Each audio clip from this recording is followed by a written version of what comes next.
Black and Brown family. This is Yvette Carnell coming to you as I do every Monday and Wednesday, usually 9:15 p.m.-ish, but today I couldn't find my notes. So I am here.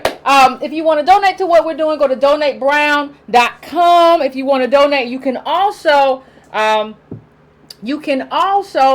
subscribetobrown.com. That's no money to you. You're just subscribing to the channel, and so I can have your email address. You're giving me permission to have that, and that's it. Also patreon.com/ycarnell. If you want to help out with the Patreon, a lot of people have asked me about that. And I got something I want to talk about today, ladies and gentlemen. I got something I need to talk about. Please like and subscribe also. Please like and subscribe. If you have not subscribed, please like and subscribe. It really helps in terms of numbers. It really helps in terms of, doing what needs to be done here. I would appreciate it if you could like and subscribe. What is wrong with these people? No, I don't need whatever you're talking about right there. And I assure you, what's going on, fam? I see everybody in the chat. See the familiar faces in the chat. What's going on, Lisa? What's going on, Empress? What's going on, D-Miss? What up? So listen, I'm gonna get straight to the point because it's 9:30, and I want people. I know I did a quick hit of 20 minutes about the dude from Howard who allegedly embezzled the money. He since did an interview with Roland Martin saying he didn't embezzle, but he had an expected financial family contribution of zero, but he was balling on the budget and all of that. But before we get to any of that, ladies and gentlemen, I got my DNA results back. And I initially wasn't going to do the whole DNA thing. I was like, I'm not going to do it. I don't know why I do it. What's the point of doing it or whatever? We've already been situated here in this position in America as native blacks, descendants of slaves, and I know the sharecropper side of my family, and I know all of that. So what's the point? But then I was thinking about it, and I said to myself, I talk about us all the time in terms of us being a lost tribe. Like, that's how I communicate who we are as native black people, as descendants of slaves. I call us a lost tribe. Where we are a lost tribe, shouldn't we do anything or the most that we can do to figure out, to make ourselves less lost? Now, understand one thing before I get started, though. What I'm talking about in terms of our conversation is not necessarily where you come from, but what the lineage that we have in this country in terms of slavery and everything else. That is still our lineage as a group, as a people. But I got a lot of people in the comments. You know how it is. You got people in the comments, and you got these stars and wannabe stars out here, and wannabe social media people out here talking about, Yvette's a blue vein, or she's an octoroon, or she's not really black. I want to see her DNA because I believe she's pulling one over on us, and I'm ready for the Rachel Dolezal reveal with Yvette Carnell. Well, everybody's waiting on something. Let me just see if I can. I'm gonna just get this pulled up, because I have to do the big reveal. I have to. I'm so excited. Anyway, I'm gonna try to pull this up. I'm trying to figure out if I want to pull it up really, really big or really, really small at first. And I'll pull it up this way at first. This is the top half, but then you have to go and look at the bottom half. Now these are Yvette Carnell's DNA results, and I'm gonna put the big one up too. This is let me put the big one up first. Let me put this is the big DNA summary, and I have to put up the part that has my name in it, because if I don't, this conspiracy theories will swear on a stack of Bibles that I did something else. So here it is. Pay close attention, look at what you see what you look at, and let's do some addition and some subtraction, shall we? Now, one thing I want to reiterate to everyone watching and everyone looking at this chart is that I have two black parents. I am not a biracial. And I'm not saying anything negative about biracials, but I am not a biracial. I have two, count them, two black parents. Both my parents are actually darker skinned than I am. Okay, in terms of complexion, I'm the lightest thing walking around at the family reunion. That's what I want to say. Okay, so look at this.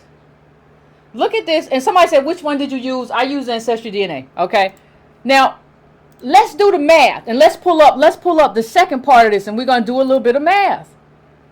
Just a little bit of math. A little bit of math ain't never hurt nobody.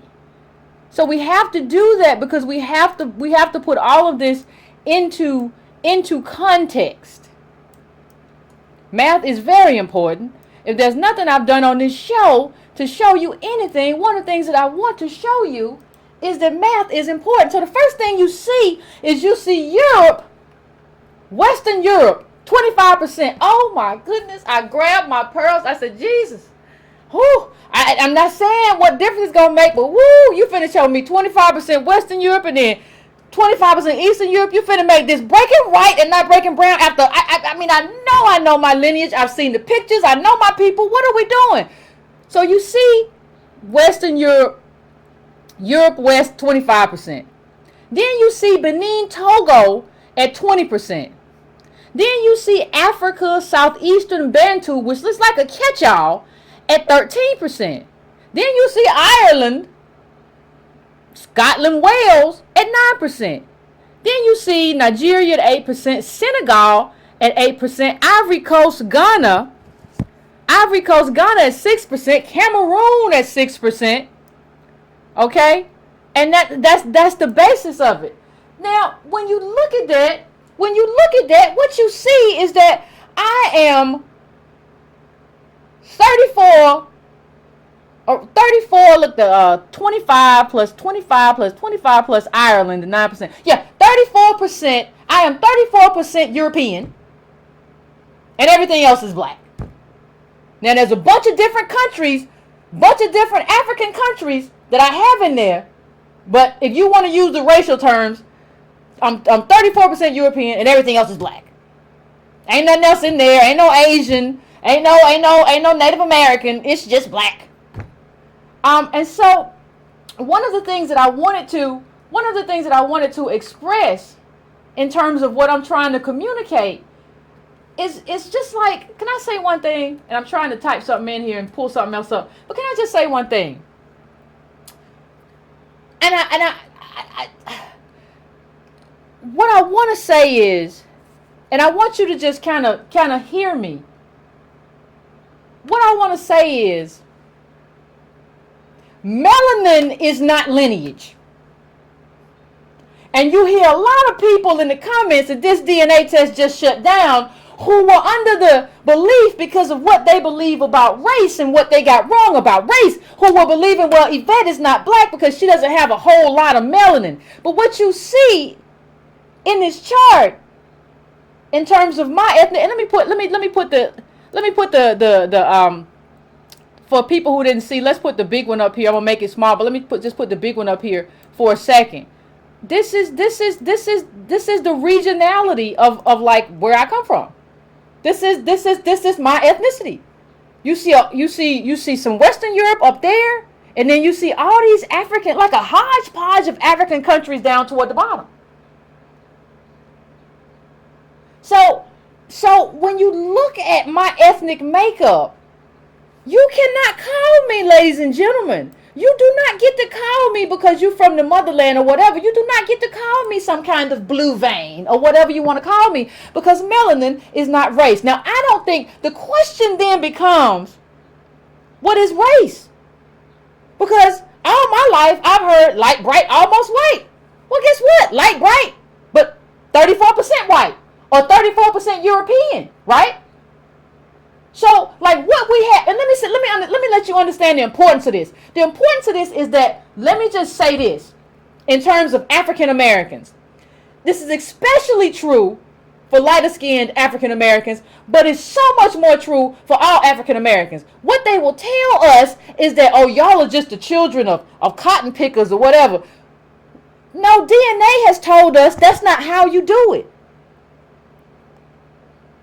So DNA has told us that's not how you do it. DNA has told me exactly who I am. See, there was a time where you could just tell me that what I do in terms of advocacy, Yvette, you're just jealous because you don't have enough melanin, Yvette. You're just jealous. See, you're probably mostly white, and people will shrink away from that, even darker skinned native black people. Native born black people, and say, well, you know, you're right, you're more African than me. You must know more than I do. I gotta listen to you. No, I don't. Genetics has told me what's true. I'm more native black American than new Africans that just got here and don't know, and didn't build here. Right? You don't get to tell me anything, no. That's the thing. See, because of that, you don't get to tell me anything. And you don't get to make me feel bad about myself. Or make me feel less black, whatever that is. I just shut you down. But see, here's the thing. What this really also points to is the fragility of race as sort of a phenomenon or something that we think about in terms of like how we see. And I see some people who just come in who didn't see the breakdown or whatever. This is my ethnicity breakdown, right? So what you see is that a lot of people have written a lot into race. It's really not even a thing. Race is what I talked about before. This is a set of physical features that somebody has designated for you to be on the bottom, for me to be on the bottom, for the Breaking Brown family, for the most part, to be on the bottom. That's what race, they have made race to be. But see, the thing about it is we now have an opportunity to see the absurdity of the designation that has been placed on us to make us black. Wait a minute. See, one of the things that we do, if you're a black person, see, this can be read in two different ways, right? Let's just say two different people get my genetic thing in the mail from Ancestry.com or whatever, and they get their ancestry. Now you have two very different reactions. Now, if you are trying to be European or white identified, if you are trying to find an escape hatch, what you do is you go and buy me a "Kiss Me, I'm Irish" shirt, right? So that you can wear on St. Patrick's Day and say, "Oh my God, I'm 9% though," and you try to identify with that. Well, we always clown that person and say, "Oh my God, you just trying to be white and you trying to be out." We clown that person, but we don't clown the person who gets these same tests and says, "Oh my God, Benin, Congo, Nigeria, Ivory Coast, Senegal, Ghana. Oh my God, let me find my Wakanda outfit. I come from kings and queens." Let's talk about it. Let's talk about it. Let's talk about it. Let's talk about how we tend to exalt the Africanness in us and tend to try to erase that part of us that is European. We came from, but what you cannot escape, my native black people, is that we all came here before this African migration. The African migration of the 80s, we came before that. We came from plantation slavery. So what you get when you get us is you get mixed. And it's not just me. Before you said, "No, Yvette, it's just you that's got that 34%. Not everybody." Antonio Moore put up his stuff. He's darker skinned than me. He's 15% British. We are. That's who we are. But see, understand the absurdity of having us classify in some general kind of category as just black. What does that mean?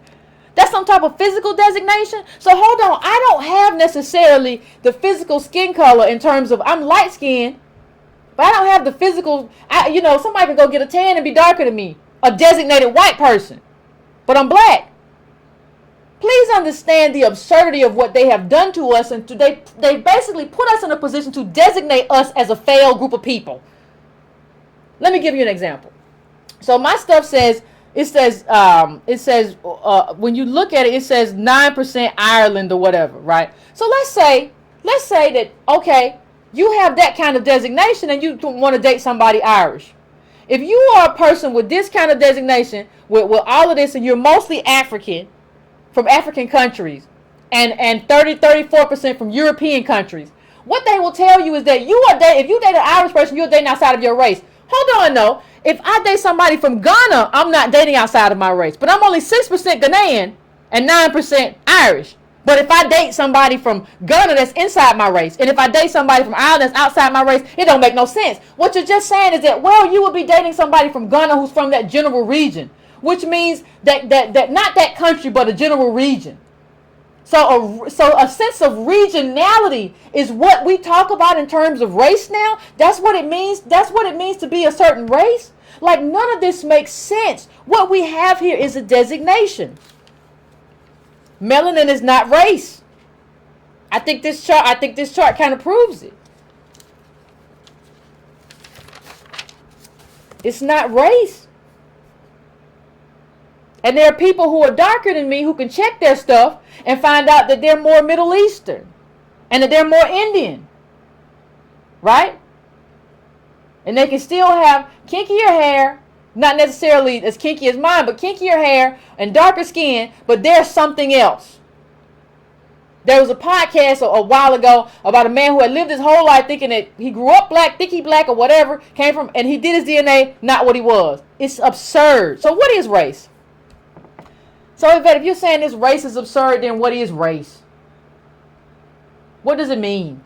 Well, race is sort of, and this is my own estimation, but it's based on, remember when I had the book Racecraft and we discussed that, right? Race is sort of, the best way to describe it, it's a hierarchy. And it is a designation. You know, the thing that the book Racecraft done is by the Field Sisters. You can look it up. It's a book, Racecraft. You can look it up anywhere and buy it and buy that book.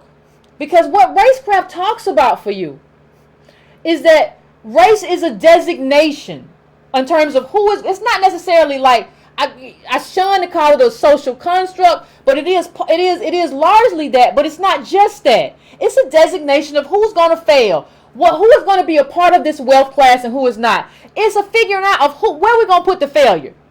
So we got to figure out who we're going to call black, right? So what they do, what they've been doing is real slick in terms of how to make sure that people like all of us Native Black Americans who have, most of us have European in us. So they say, well, these people are going to try to claim their whiteness. So we're going to just, make it like there's a one drop rule. You can't have no Negro in you. Now all of them got Negro in them because this is a mixed up thing. But they're going to say that is what they did. The one drop thing is just a way to designate, listen, I don't care. You keep all that failure. We're going to put the liquor stores in your community. We're gonna have the deeds where you can't get a deed, you can't get a house, you can't get any of these government policies. The government is gonna stand behind it that you're gonna get anything because you're black. And we made up black. Black ain't even a thing. Black doesn't even exist. What are you telling me? The skin tone? There are Indians who come over here every day to work in tech and work at the upper echelons of tech who are darker than me and darker than half of the people on this thread right now. And they're not designated black. But I get to be designated black because of what? What's the science behind that? And let me just bring this up one more time for those who are just coming in. I just want to know what the science is.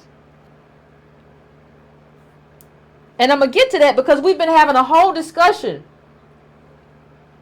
We've been having a whole discussion about this.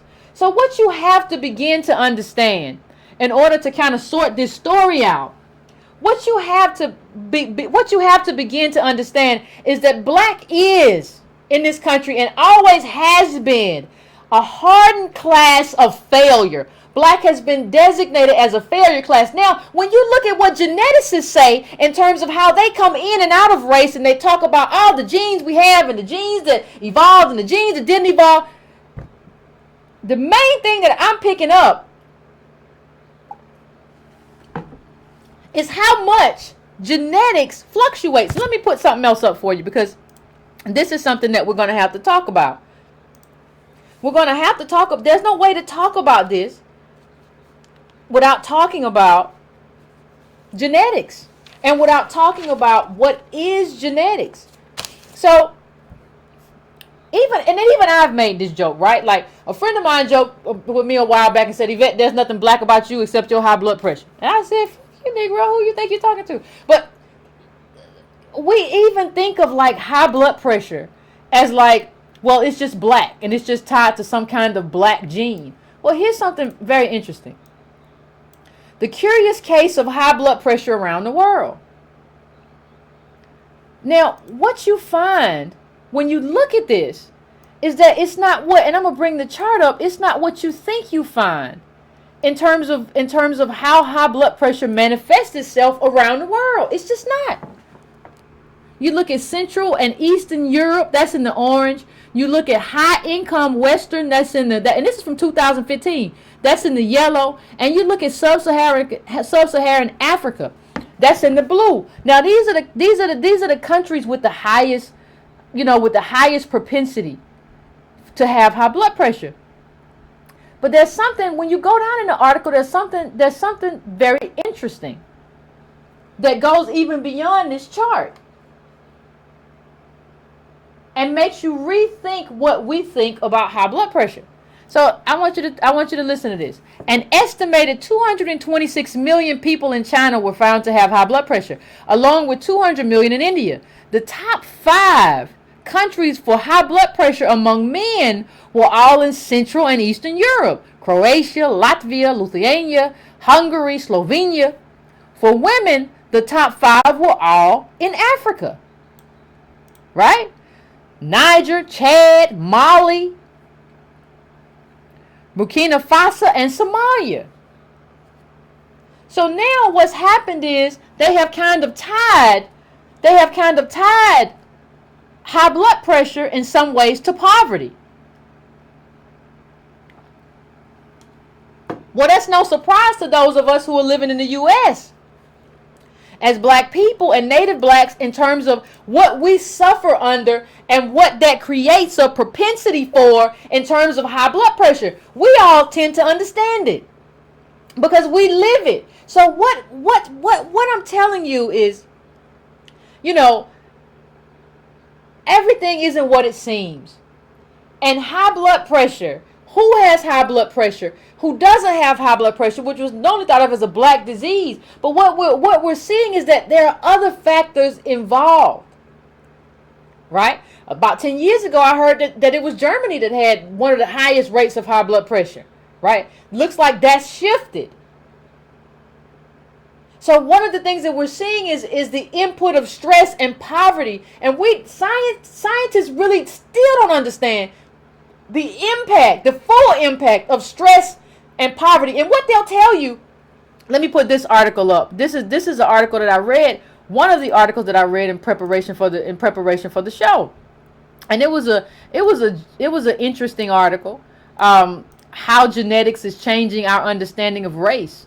And it's by David Reich, but even what he says is kind of, I don't want to call it, I don't want to call it and say, well, it's not true. But it's very interesting in the sense that even he doesn't understand that even he as a geneticist doesn't understand what he's saying. And he's gotten a lot of criticism because of it. You don't understand that what you're talking about is largely the consequence of regionality. That's not the same thing. When you look at what blackness is in this country, and when I say that we're a failure class, that's what I mean. When you look at what we are in this country as African American descendants of slaves, you had the FHA basically saying black people could not own homes. That's law. You had Reconstruction. That's law. You had deeds black. You had the FHA saying, yeah, the housing property is gonna go down if black people live there. And somebody's in the comments like, I'm black and I'm proud. For what? Like it's something that they made up for you to fail. That's what they made it up for. There's no such thing as, like, what we're seeing is that there's no real such thing as race.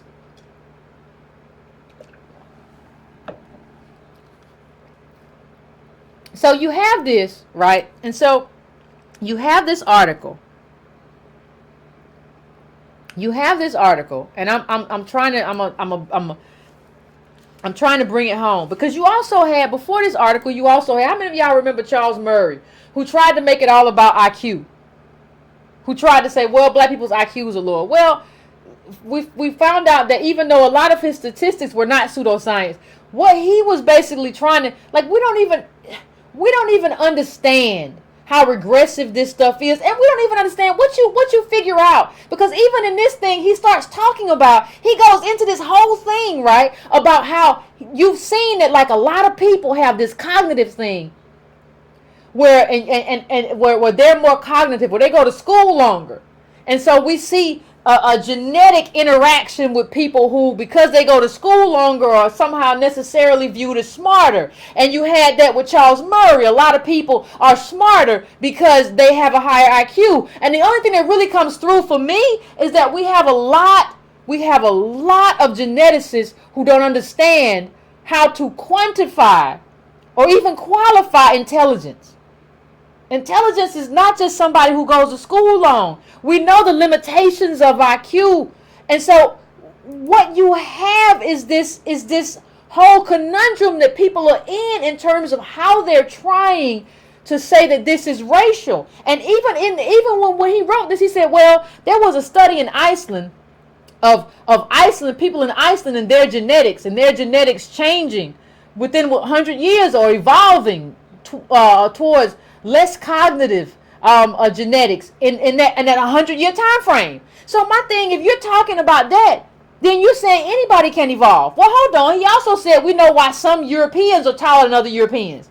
Well, what you're talking about is regionality. Regionality is not race. You still not, even in all of this stuff, you've not given me an argument on behalf of race. Then you go on and you say something else. You say, well, in this little article right here, well, we've seen in terms of prostate cancer. Let me get it right. He says prostate. Let me bring up this article. There's a great part in here that you have to hear about prostate cancer, and you'll understand. First you'll understand one thing. You'll understand two things. You'll understand how problematic this is, right? You'll understand that, like he says, well, there's a gene that if you find that particular genome is 2.7% West African, and we found that 2.7% West African in that particular genome that's everything, right? That's everything in terms of how we understand prostate cancer. Well, the problem is, there are other studies as well, and it's almost as if people don't understand that there are other studies as well that show something very similar, but yet different. So I'm just trying to pull this up because there's I don't know if you all saw it. There was also a Vox article, and the Vox article said that you see it was talking about sickle cell, right?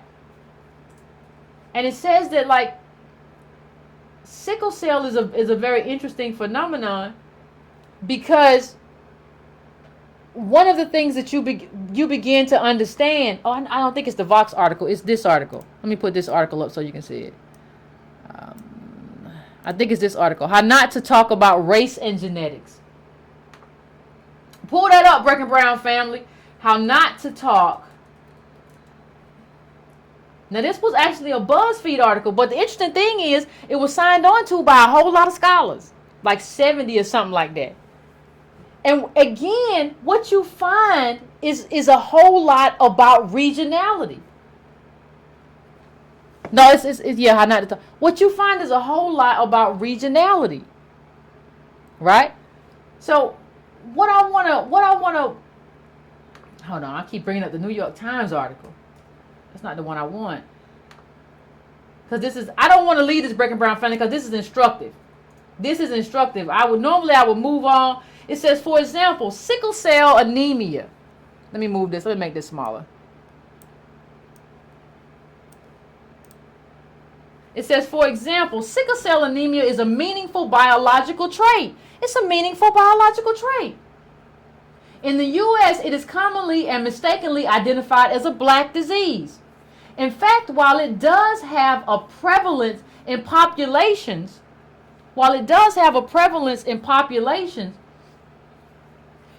with West and Central African ancestry, it also has a prevalence in populations from much of the Arabian Peninsula and parts of Mediterranean and India. That is because the genetic variant that causes sickle cell disease is more prevalent in people that descended from parts of the world with high incidences of malaria. Race has nothing to do with it. Thus, it is simply wrong to say that the higher prevalence of sickle cell trait, listen to me now, listen to me. Thus, it is wrong. It is simply wrong to say that the higher prevalence of sickle cell trait in West African populations means that the category black is somehow genetic. There is nothing genetic about the category black. This is a con. This is a scam. This is a scam to make you keep saying I'm black and I'm proud. And they can say, okay, keep being black and proud. I'm going to put all the failure in here. Because even if you're mostly African, that doesn't mean anything. Because there are different African countries. There are different African regions, Central, West, all of that. And it doesn't necessarily mean anything in terms of your 95.5%.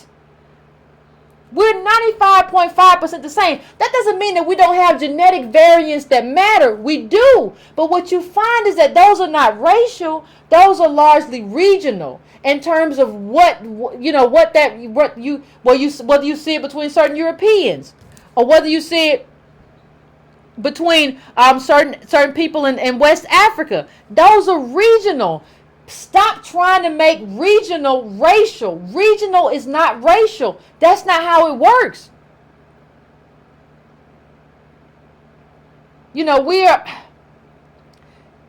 What we're trying to do is really kind of challenge the boundaries of race, right? Because I don't like race because race has been to oppress me and everybody. I'm sure I got some white people watching Breaking Brown.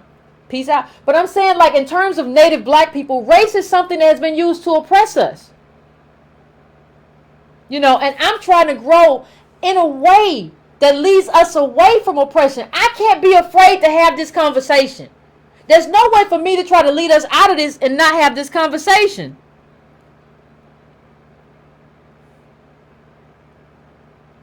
I'm not here to kind of be afraid of what anyone has to say. Maybe that's why you're here, but that's not why I'm here. Right? What you here for? I think that's a good question. Let me just read one more thing while I'm talking. Let me just read one more thing. And this is something that they brought up in terms of prostate cancer. I just want to read this because I want to be fair. I don't ever want to be unfair. I don't ever want somebody to say, well, Yvette was unfair. Self-identify African, and this is from this article. Hold on, let me bring it back up.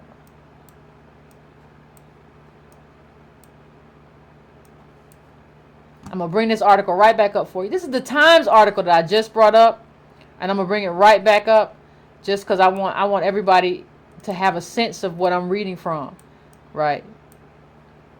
Okay. Let me move it over to the other side. Pow. Okay. Self-identified African Americans turn out to derive on average about 80% of their African ancestry from enslaved Africans brought to America between the 16th and 19th centuries. My colleagues and I searched in 1,597 African American men with prostate cancer for locations in the genome where the fractions of genes contributed by West African ancestors was larger than it was elsewhere in the genome. In 2006, we found exactly what we were talking about, a location in the genome with about 2.8% more African ancestry than average. When we looked in more detail, we found that this region contained at least 7 independent risk factors for prostate cancer, all more common in West Africans. Our findings could fully account for the higher rate of prostate cancer in African Americans than in European Americans. What you're still talking about is regionality. I mean, I'm looking for somebody. I've been researching it. I'm looking for somebody to tell me something that's not regionality. This is still regionality. Whether you're talking about this area, West Africa, or whatever, and then you're talking to a group of people who's all mixed up. We're not one thing. Understand, if you are native black in this country, you are not just one thing. Understand that. There are people whether you know them or not. There are people in countries who can trace their ancestry back. I heard a Jewish man, I forget what country he was in, talk about how he traced his country back. He traced his lineage back 10 generations. Slavery prevents us from doing that, right? So we have what we have, and what we have is mixed up. We were not able to be kind of just like static in this space.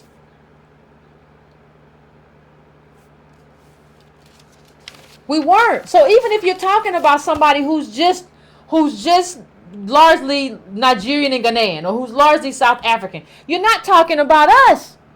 And I'm not saying I'm everything, but let me just put this up again. This is my region. You see that down there, that West Africa, all that? It goes from West Africa all the way to South Africa. That's me. Then that European, that West European up on top, that's me too. You cannot, even if you're talking about genetics in this way, you cannot talk about Native Black Americans in this way. We're too mixed up for you to talk about us in this way. So who really are you even talking about? And then they say something else that doesn't make sense. They say a lot of stuff that doesn't make sense. They say, well, we control for socioeconomics. We control for that. How? They say, well, you know, this can't be, and this is not something that has to do with socioeconomics, because we control for that. Understand that if you are Native Black in America, there's no way to control for socioeconomics. What do you mean, Yvette? Why? Well, I know we're all mostly, you'll say, well, we're all mostly working class blacks, working class poor. It was 1,700 before with the old Federal Reserve. Now it's about 1,400 after you take out depreciating goods in terms of what we have. But even if you take a Native Black American, and a Native Black American, which is what I consider myself, even if you take us into account, what you will find is something very interesting. See, you are assuming by saying we take into account socioeconomic factors, you are assuming something that's dead wrong. First of all, you're mixing income and wealth. We have no wealth. So that makes us unstable. Even if you're making 75 or 100 or 110 as a Native Black person, you are still unstable. And as a Black person, you know it. Right? In this country, because we're not in Nigeria, we're not in Ghana, we're not in Jamaica, we're not in India, we do not make up the majority in this country, and we understand at all points of our life, no matter what kind of money we're making, we understand how insecure we are. So you cannot just take our income into account. It is not enough. Because even a Black person making $150,000 a year is stressed out. Because they know at any moment they can be taken advantage of, they can be moved out of their job, and nobody's going to do anything about it. Nobody. And nothing can be done about it. And they know they have to work extra hard all the time for twice as good. They have to work twice as hard and be twice as good as their white counterparts. So you cannot just say that, well, we take into account when we do these studies, we take into account socioeconomic conditions. That is not enough. And what that tells me is that you do not understand Native Black people, descendants of slaves in this country, and what we go through because we have no wealth, and income is not wealth. So that is a misunderstanding that you as a scientist have to come to terms with before you can assess anything that has anything to do with me and mine. It just is what it is. And what I'm coming to, I appreciate the work of everybody, but what I'm coming to terms with is that there are people who do not know enough about Native Black people in this country to make any assessments of us. You can't just be somewhere and know something about genetics and not know anything about wealth and not know anything about lineage and not know anything about all of this. You cannot do that. It is unacceptable. It is absolutely unacceptable. What we are owed in this country, when I talk about reparations, understand me. What we are owed in this country is based on lineage. It's not based on DNA. My DNA had a whole bunch of stuff in it. Whole bunch of countries, whether it be Europe, whether it be the Southeastern Bantu, Benin, Togo, Senegal, Nigeria, Ivory Coast. Now, Benin, you might owe me something. I know what you did. But what I'm telling you is that what we're owed in terms of being Native Blacks, descendants of slaves, is based on a lineage claim that is a specific justice claim that we have.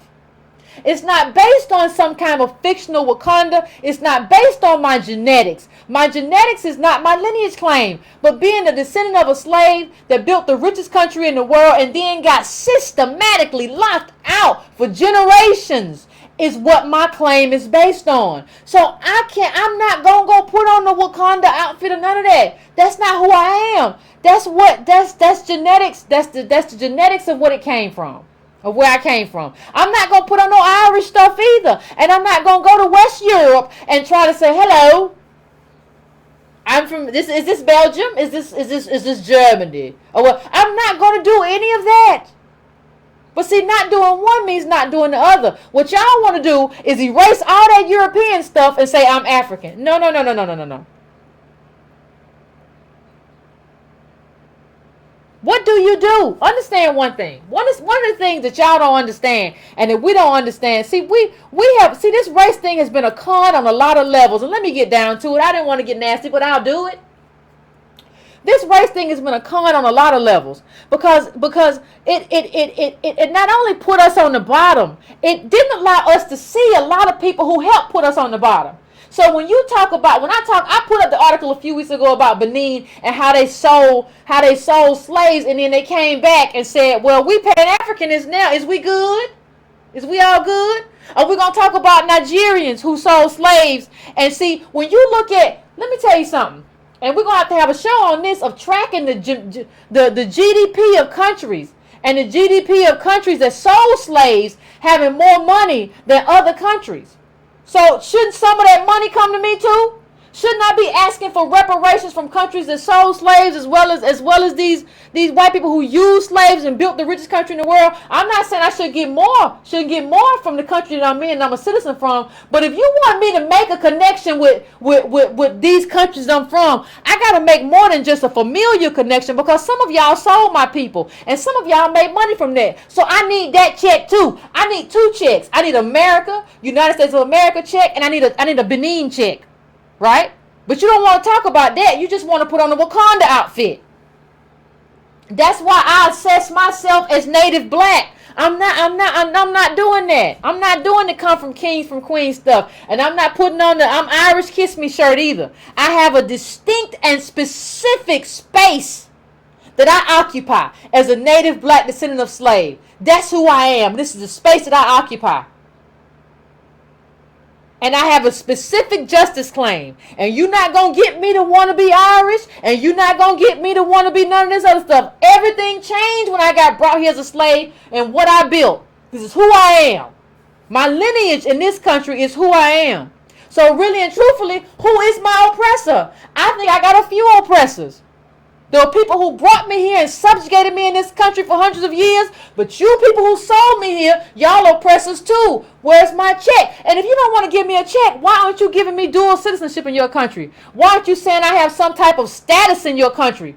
Right? Why can't I become and be a citizen immediately? And I can get all kinds of benefits. Y'all really did a lot of stuff. Y'all did a lot of stuff on us. And you won't do it. You want to talk about Pan-Africanism, but you don't want to talk about everything that you did to sell me here and how you never came and got me. Right? We're not going to talk about that. I'm going to talk about all of it, because this is my tribe. My tribe is native black descendants of slaves. I'm not going to extend my tribe to people who sold me. Don't play games. Right? So, I mean, we have to get into that. We have to talk about stuff that people don't want to talk about. And it's okay not to want to talk about it, but you got to talk about it. It's okay to not, I said it, it's okay to not want to talk about it, but we got to talk about it. I want to know if I'm supporting somebody, and this is asking, remember what I said before when I said you got to ask who you. If I'm supporting somebody, and I used to not ask who you, I understand that I'm a member of a lost tribe, and we've been lost for a long time. It's okay. It's okay. That's where we come from, and we have grown out of it. But now that I'm not lost no more, I want to know if you African. I want to know that your people sell my people. I need a list. You need to prove to me that your ancestors didn't sell my ancestors, because your ancestors can't sell my ancestors, and then you come in here and be like, Yvette, we all the same, girl. Give me 5. if you don't get your hand away from me, who are you? Who are you? Now you need to show me some lineage and show me some kind of proof, because this is white and black. This is a big deal for me. This is a big deal for me. Everything that we're going, and people say, well, Yvette, everybody's the same. Nobody is going through what we're going through. Listen, we are native black, descendant of slave in a country that's majority white. When you go to Nigeria, that's not what they go through. When you go to Ghana, that's not what they go through. When you go to South Africa, you know, they have a different experience. Their experience is probably more like ours in terms of getting with white people there, right? But when you go to Haiti, that's not what they go through.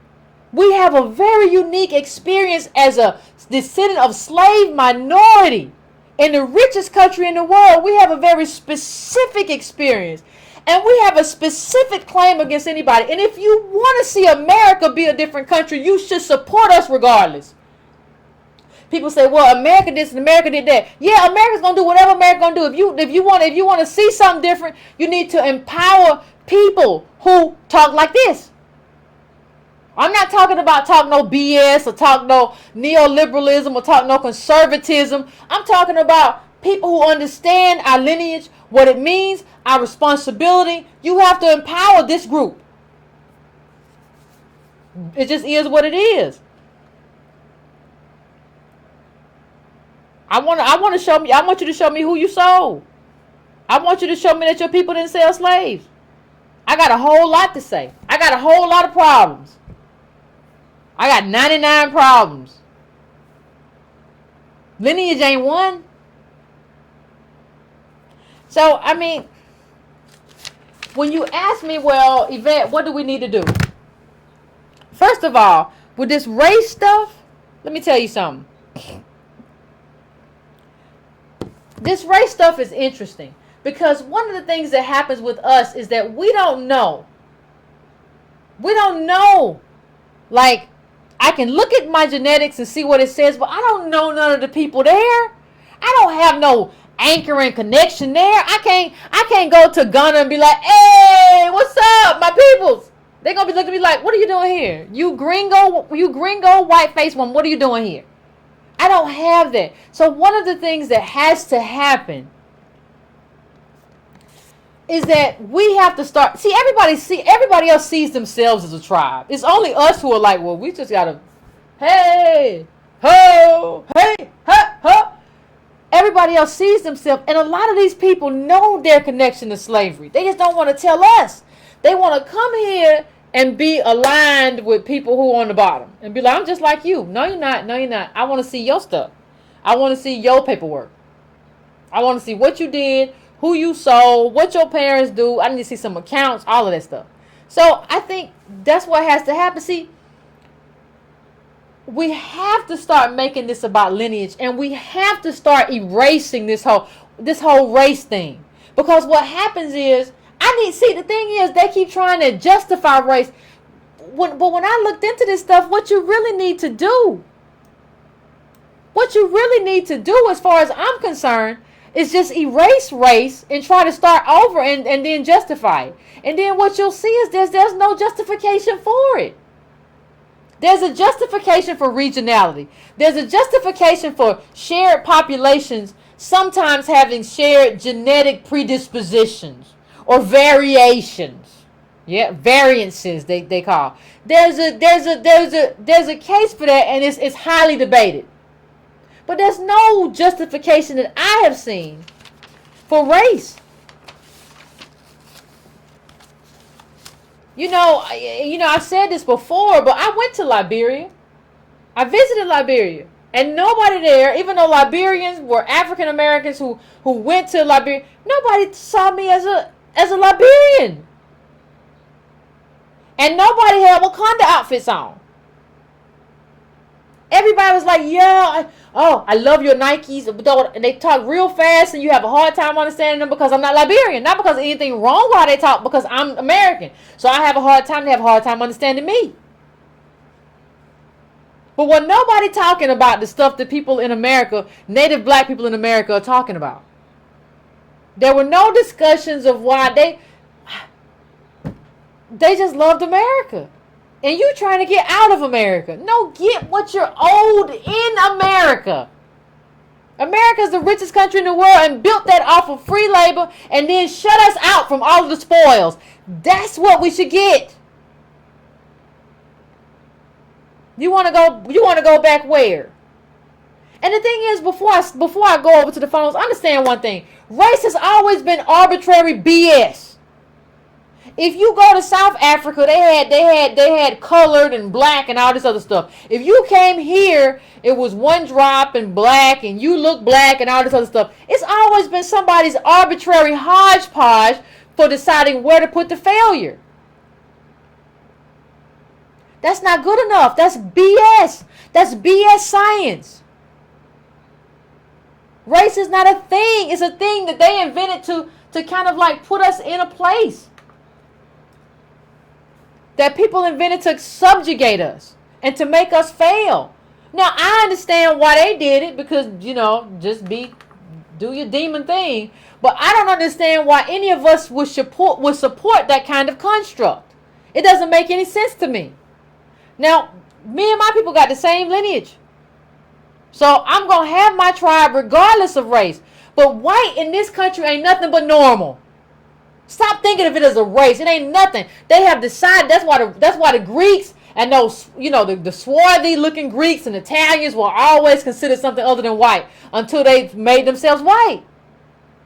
That's all it is. And so then they said, well, if they're going to be white, well, we're going to put all the failure. We're going to put it with African Americans. We're going to put all of the failure. See, the thing is, if you don't hear anything else I say, hear this. Race is a hard and fast category that you cannot escape. Genetics is more fluid. Race is hard and fast. When you talk about those Europeans I mentioned, how some of them are shorter and taller because of their genetics, understand that's very fluid in terms of regionality. But they're supposed to be all white, right? I mean, if we're talking about race, they all white people, ain't they? Ain't they all white people? If that's what we're talking about, they all white people. They all Europeans, they white. No, but they're saying there are specific genetic differences. That's genetic differences. That means that this whole skin color, hair texture stuff is BS. You're talking about differences within regional categories. So you have designated, understand how dastardly and evil this is. You have designated me as less than. And you have used me. And you have used these kind of BS pseudoscience tropes to paint me as less intellectual, to paint me as deficient, when really and truthfully there was never any science behind that. You owe me everything. You really owe me this whole country. You really should just pay up. This is ridiculous. And it's ridiculous that we sit back and say black and proud. There was never such thing as black. They invented that stuff to oppress us. These Europeans within group have all these genetic differences. We're talking about the North and South Europeans and those in Iceland. They have all these genetic differences. They within the same whiteness. That means whiteness don't mean nothing. That means regionality within group means something. If I believe you, you have still made no case for race. And if you have made no case for race, that means the history of me and my people in this country is a lie. And it's a lie you made up to oppress a group of people because you wanted to eat out of fruit and you wanted me to eat out of failure. You ought to be ashamed of yourself. You wanted your people to eat out of fruit and my people to eat out of failure. And that's what we have done. And it's all been based on a lie. All of it. So, I mean, that's all I'm going to say about it. Right now, I'm going to go to the phones, and you all can tell me exactly what you have to say about race, my genetic makeup, and everything else. So I'm going to bring this up. Give me a few seconds to set the calls up, and we'll have a conversation.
Brown family. Oh, let me turn that off. I got I think I got somebody. I think I got somebody y'all know. I think I got somebody y'all know on the call. Y'all already know who it is. What's going on, 310? This Antonio. Yeah, this tone talk. Great show, Yvette. I think that one of the things that I hope people don't do is try to go back through your videos and find where you conflict. Because I think one of the special things about your project, and mine as well, is that we're trying to challenge the boundaries of race, and that's going to take some growth and some growing pains as we start to deal with the more complex questions that have failed to be asked in the last 25 and 30 years. Meaning, who sold us into slavery? Why did they do it? And who still benefited from that? And I think we've used a simple math of you look white, use a slave owner. And that's not good enough. And now we have DNA testing that can challenge that. Yeah. And so I look at this thing, and I just want to make a few points. And the first one I wanted to make is this idea of a melting pot. Dr. Cosby gave us both a great analogy where you needed that black wood. You needed somebody to cook the pot, to make this pot hot enough so that Asians can make all this money that we talk about, so that Latinos can have NAFTA and make all this wealth. But we had to be the wood under the pot, even though we built the pot, the culture. And so, my thing is, I totally get what you're saying. I don't want people to think you're sitting out there on no island, because we come up with a show on Friday and bringing this in context of interracial dating. Because I feel like what we have as a problem, Yvette will be on my show this Friday, 7 o'clock Pacific time. Mm-hmm. And what I feel like is one of the problems is, we got a one-way door on this interracial dating. Everybody says Byron Allen ain't sharing his money with a black woman, but we don't talk about Serena not sharing hers. Uh-oh. And I feel like everybody should marry who they want to. But I know that when Nia Long married a white man and best man too, didn't nobody take no eye and notice that. And we got a real problem here, because what race is a way for people to shuck their responsibility. And I really see this in context of so much of this, because I put some on my Facebook today, and what I said is, so many of our people are both conservative and apolitical, but they want all the trappings of American life despite being working poor. Ooh. So is it better to be with a black woman that is conservative and apolitical than someone who is white and down for black folks in a liberal way? That's the question everybody has to ask personally. Because a lot of y'all What's your politics? People that say a lot of dumb stuff about black men. A lot of y'all are with apolitical men who say a lot of dumb stuff about black women. And I'm going to ask you today whether that's better. Because I don't think so. You need to challenge that person just like you would challenge a redneck in the woods. And so I feel like in so many ways, what we're looking at as I start to end up is that we're looking at a failure of culture, a failure of our black politics. And the last thing I'm going to say to you, because I know you were going to touch on this, but I just want to share this one last thing with the audience. This is something that was picked up about Tyrone Hankerson from Howard. You started off the show. Uh-huh. He said, this is a quote from him, "Me and my mom believe in balling on a budget. Anything I received, I have not paid full price for. It was bought at a discounted cost." So you're looking at multicultural failure of us as black folks. He said his mom was tied into everything that we saw. Now, I'm not putting blame on black women or black mothers when I say that. I'm looking at this black mother and saying that this black mother failed somewhere in terms of giving this young boy a call. And what I'm saying coming back to it is that, I believe that we got to test the boundaries, because the back door of race is basically us taking all the failure, but other groups saying, I'm Nigerian sometimes, but I'm African American when the Jackie Robinson scholarship comes. But we can't come to Nigeria and get a 10-year visa because we want black folks over there. We can't deal with, tell me whether your family stole slaves. I just want to see. If they didn't, we good. But if they did, I'm going to treat you like the white people I treat that sold slaves.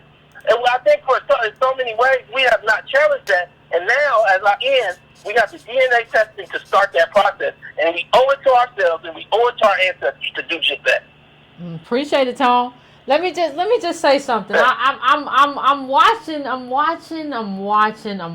ladies and gentlemen. I am watching the chat while I talk. I'm always watching the chat while I talk. And first of all, I want to say one thing. I think a lot of people will take this show and see, well, Boyce was right. Yvette dated somebody white. This is the way that... No, I'm not. And I haven't. Like, this is not This is not the reason for this conversation. It's to have an avenue to date white. Like, no, that's not happening right here. Right? And if anybody saw me over the weekend, you know that. But I'm not gonna say anyway. But somebody else in the comments said, "Oh, Tones, you would go with that black woman bashing." He specifically said, "I'm making it about this black woman." And Antonio was, we critical of her son as well. It's not just about, it's about thinking you gonna listen. Let me just say something. Thinking you balling, can y'all let that stuff go? Balling on the budget? Ain't no balling on the budget. You just on the budget. Ain't no balling on the budget. This dude understand that his expected financial contribution to Howard was zero, and he was going around buying Gucci stuff and furs and all kind of bullshit. Understand who he was. Like, listen, either you're telling me what you're doing is, I want to say, either you're telling me that you lied about your financial contribution, or that like Howard shouldn't have gave you all that money, because he admitted Howard had extended $200,000 on the Roland Martin interview, $200,000 in terms of loans and in terms of grants, in terms of trips and all that stuff. What have you contributed to the intellectual world? Have you criticized a piece of work? Have you wrote a journal article? Have you wrote a book? Have you solved some kind of math problem? What have you contributed that has ever been worth $200,000? Nothing. So while you get the worth of $200,000, other Howard students have to go home, and I see you with furs and Peter Pan shoes and all kind of stuff on, and other people got to go home. But this is not just, understand that this is not just Hankerson's problem. This is a Howard University problem, needs to be solved. All this fashion, the #1 fashion school, all this stuff has to end. You don't get to be a fashion school. That's an elite thing. That's an elite kind of idea. You don't get to be a fashion school when your school don't have money. When your school could be closing if you don't get your stuff together. If they don't get enough money. You don't get to be a fashion school. You don't get to go buy Chelsea shoes. The little Chelsea boots. You don't get to become a fashionista. You get to go to school and do your... Listen, let me tell you something. If I was president of Howard University, y'all would all wear paper sacks. Potato sacks. Y'all will all wear potato sacks. Everybody got to get it together. I don't care. Get to class and let's get your lesson, and we're going to wear them potato sacks. I will be the only Negro that will clothes on. Because you don't understand what's necessary in these United States of America. You have somehow adopted an elite culture. Well, okay, I will teach you how to be native black, descendants of slaves. You don't get to talk about all these high price items and Gucci this and Fendi this and this coat I got on is $2,500. No, that's not balling on a budget, boo, and there's no such thing as that. Nobody should ever have given you $200,000. You should never have been traveling to Europe on anybody's behalf. It's not even like you won some kind of chess match. That was like a phenomenal chess match, and you won. You beat everybody in America, and you want to go to Europe, and you want Howard to pay for it. You just going at a ball and be diva. Hush. Everything just crazy. I'm going to 202-536-202. I'm coming to you now. What's your name? Where you calling from? Hey, y'all. What's going on, Mr. Alexander? Let's go. Hey, so just for a quick aside, a couple of things, doing what she said before I get to the main point. I would commend everybody to check out Dr. Amos Wilson, the late great Dr. Amos Wilson. He has a very interesting video about why black people spend so much money, and it will really help people filter this guy, the Howard guy, who, balling on the budget, whatever he's saying is. And the second thing is, just as an aside, I don't want to go down this road with Tone saying, you know how I feel about it, but I will say this. Barry had Sheila, Barack Obama had Sheila, Tupac had Madonna, Uh-oh. and and Martin had Betty. Ooh, I read about it this weekend, and I read about Martin. He talking about Martin Luther King Jr. had a white girlfriend at one time. We're going to do the Martin Luther King episode on Wednesday, but I read about Alexander. Her name is Betty Moyes, and he was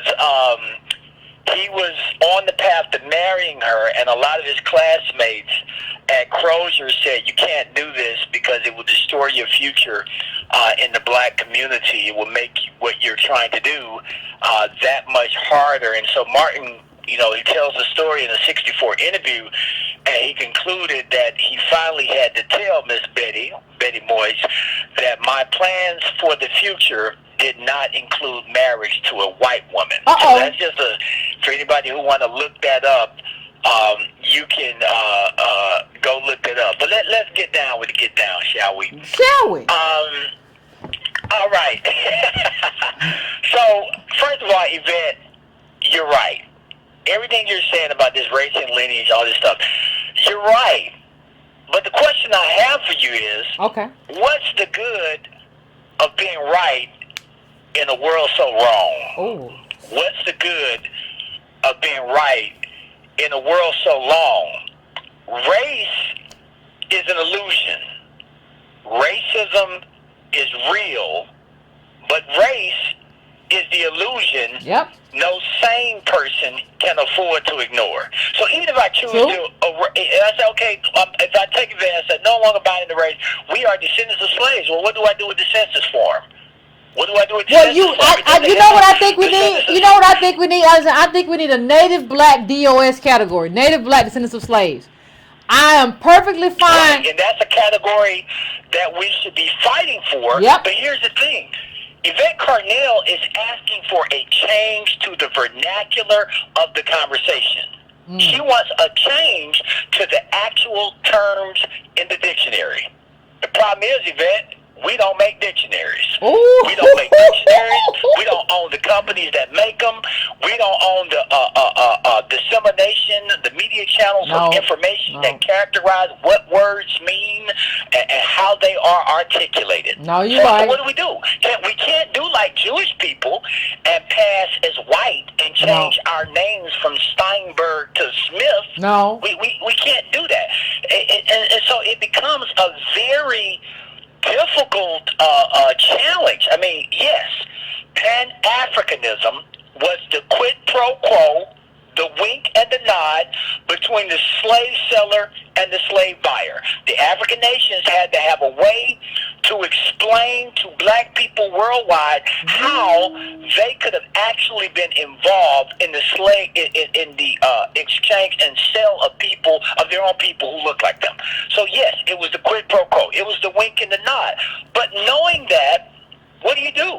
What do you do with that? Yes, there are civil rights groups on the grounds in Benin, Nigeria, and Ghana fighting for reparations. Yes, there are groups here in America fighting for reparations. But I'm not sure that there is the anytime you say should, you're talking about utopia. Oh. And I agree with you on everything. You are saying. Racism is bullshit. But we need people who speak the language of bullshit. And you need people who can speak that language, because they ain't changing that language. They ain't changing that conversations. And, I heard Chris Rock say something. He said, black people are not endangered species, because at least endangered species are protected by the government. We don't even have the protection of the government that endangered species have. So what do you do? How do you change the conversation? When you don't own the language, you don't own the dictionaries, you don't own the conversation, you don't own a damn thing. And then the people who look like you, who even are the descendants of slaves, when they're on the national stage, what do? They speak the same bullshit language that everybody else speaks. They do. So it's almost like the emperor has no clothes. It's like what do you do? I don't know. I don't have a solution. I'm a fatalist. I don't offer solutions. I just describe. I'm an artist. I look at the weather and I forecast and I tell you what's going on. But there was an interesting article today in the New York Times. It was the New York Times and Washington Post, and it was dealing with these dolphins. it's going to sound like y'all going to be like, what the hell is he talking about? Just roll with me for a minute. These dolphins, they're like hundreds of dolphins washing up on the shore of Rio de Janeiro. They're in these beautiful waters. They're just washing up, and they're dead. And the scientists, that they don't understand what's wrong with them. But what they do know, and I quote, is that when something is wrong with dolphins, it indicates that the whole ecosystem is fractured. Let me say it again. When something is wrong with dolphins, it indicates that the whole ecosystem is fractured. Are we any damn different than them damn dolphins washing up on the shore? Like we are an indication that there is something fundamentally wrong with this country and with this world. It is something fundamentally wrong. There is an ecosystem that is fractured. It is fractured. And I don't even know where do you begin to fix that. Because hell, you got other dolphins attacking dolphins. Yeah. And looking at us, like what the hell are we doing? I mean, Monique can't get black people to stand with her for Netflix, and Octavia Spencer got a white woman tying her salary negotiations to her. But Dave Chappelle and Chris Rock ain't tying their salary negotiations to nobody. to me. To nobody. You better say that. Wait a minute, Alexander. Wait a minute. Sometimes you give so much truth, you're gonna have to pause. You said Monique. You said Monique ain't getting nothing. Dave Chappelle, they ain't got nobody. A white woman is tying her salary to Octavia Spencer. And are you telling me the Negroes are not tying their salary to anybody? Man, I tell you, I heard somebody say, they said the one thing that Martin Luther King taught us, his death, is that never tell black people you've been to the mountaintop, for they will help you not get there with us. So you can't, what do? You can't, I mean, you try to actually, stand on what you believe until the world takes notice, and your own people will tear you down. So when people ask, why do I call myself a racial fatalist, I call myself that not because of what I see white people doing. I call myself that because of what I see black people doing to each other. I look around and I feel all alone. I feel all alone. I feel all alone. I don't know when I'm in. I told you a few weeks back. I said I never trust any black person until I seen you around white people. I don't trust no. You did say that. That's one of my rules now. I have seen. Go ahead. I said that's one of my rules now. Yeah, I mean, you can't. Your people, we are so enslaved and so damaged that we will sell each other under the bus every time. And I'll leave this last thing. The other day I had a conversation with a person, and I won't mention their name. They are a well-known, famous celebrity, whatever. But I had to hang up the phone, and I'll tell you why. We were discussing the Sterling. I always get it mixed up between Castile and Sterling. There's been so many black males get killed. But the guy in Louisiana, in Baton Rouge, Sterling. Alton Sterling, we were discussing him. And in the middle of the conversation, she says to me, Alex, why can't black men just learn how to hold their hands up and follow the police's directions? And I was floored. Like, what do you do with that? Like, what if you because essentially you're saying that he deserves to die. He deserved to be killed. And so I run into more black people like that, Yvette, in my profession, and it gets to the point where I had to hang up the phone. Yeah. So I see slaves all around me not knowing they are slaves. I see slaves. And I see them being the architects of white supremacy, and they will sell me out, and they will participate in my lynching, and they will think nothing of it. They will think nothing of it. So I'm sorry, ladies and gentlemen, to hold you guys. I'll get off the line. But I just wanted to add my 2 cents, and I'll chime back in and listen to you guys. Thank you, Alexander. Oh, Alexander, always coming with that fire. Oh, let me let you understand something. I want you to understand that I agree with Alexander. Let me understand. He said, I just want to write it. He said, I see slaves all around me. I do too. I do too. I see slaves all around me. And I think what y'all don't understand, even when Antonio called in, he's not talking about black women as being bad. He's talking about the conservative streak. I don't think how many of us as black people in general see how much we sound like Rush Limbaugh. How much we sound like Sean Hannity. Right? And so, yes, you will. You are a slave. And yes, you will torpedo Alexander. Even though he's doing everything right for the people, you don't know enough. You don't care. You just want to go get the bag. Not talk about get the bag culture. That's all you want. You don't get it. And so even when he said, like he talked about, like, you know, one of the things that struck me, somebody brought up some comments that Tiffany Haddish said about Monique. And I thought to myself about this chick, Tiffany Haddish. I've seen you stand up. I've seen your fellatio and how you suck good. I've seen all that bullshit, right? I've seen Girls Trip. Like, you took what Monique did, Tiffany Haddish. You took what Monique did. You multiplied it by 1,000, and you got money off of it. But here's the thing that people don't understand. Instead of running, you know, she ran up to Meryl Streep and almost tripped over the velvet rope to kiss Meryl Streep's ass. But the person you owe is Monique, because you took her raunchy stand up and you multiplied it by 1,000 and you became successful off of that. You owe Monique. You don't owe Meryl Streep nothing. But that's the butt you kissing. And you talking about all this stuff and you don't get it. You don't know. You don't even know enough to know who you owe. Right? And so, yeah, you'll say stuff that's not what you should say about Monique in an interview. Well, I see my show is on Netflix and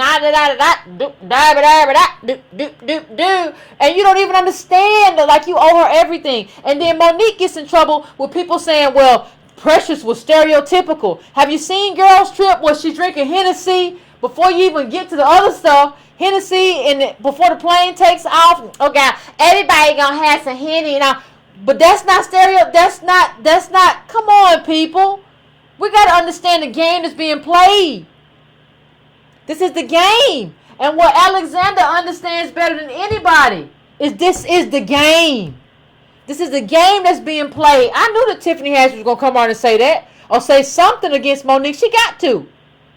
And she's not only has she got to, she's the person who ran up and made a fool of herself trying to get to Meryl Streep. Meryl Streep had no idea who she was. Who are you? What girl? If you don't get out of my face. And it's not even like you know every Meryl Streep movie. You just hoping that she puts you in one, Tiffany. You just hoping that you can do all that stuff and you can kiss enough butt to Meryl Streep put you in a movie. You don't know all the classics. You don't know all Meryl Streep movies. You're not that big of a fan. You just good at butt kissing. But y'all don't want to say that, right? So anyway, whatever. I'm just saying that this is about ideology. And I'm just saying people like me or people like whoever, you gotta get your politics right. Whether it's liberal or leftist or whatever, you can't keep coming to me and everybody else with a conservative set of politics when you say, oh, these black men are awful.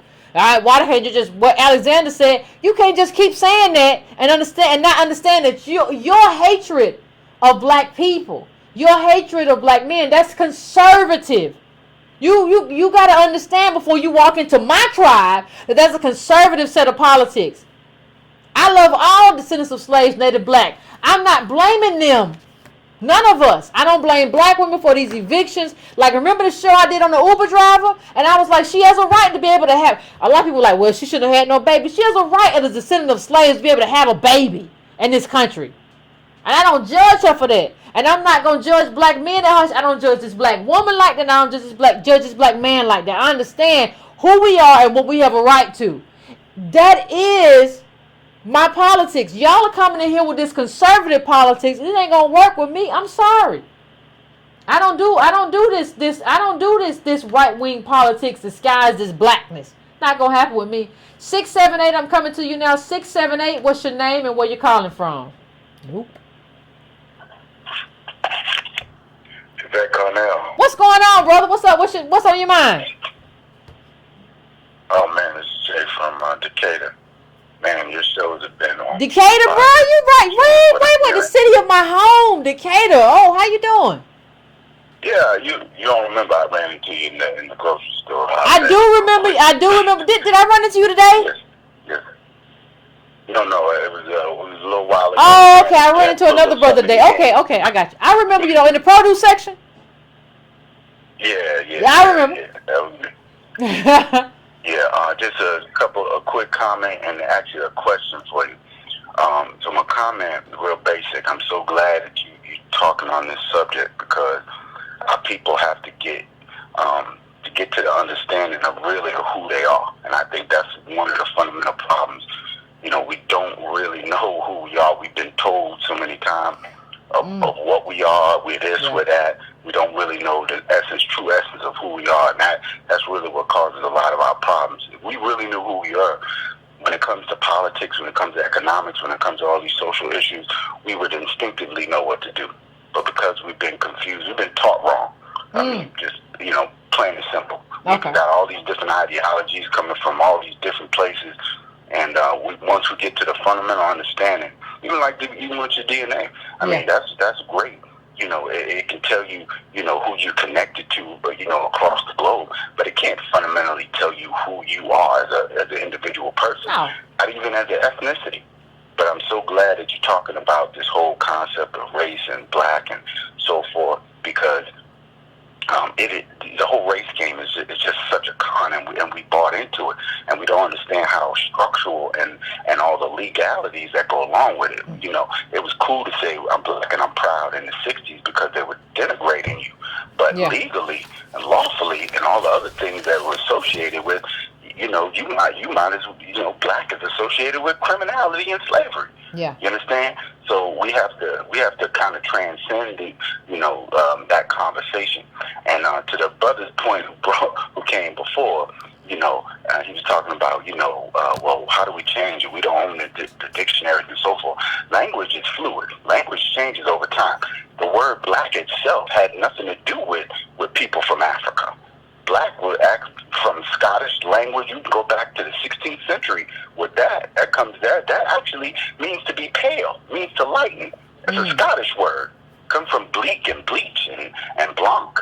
All those things mean to whiten. But look how that word now has referred to black and gloom and so forth.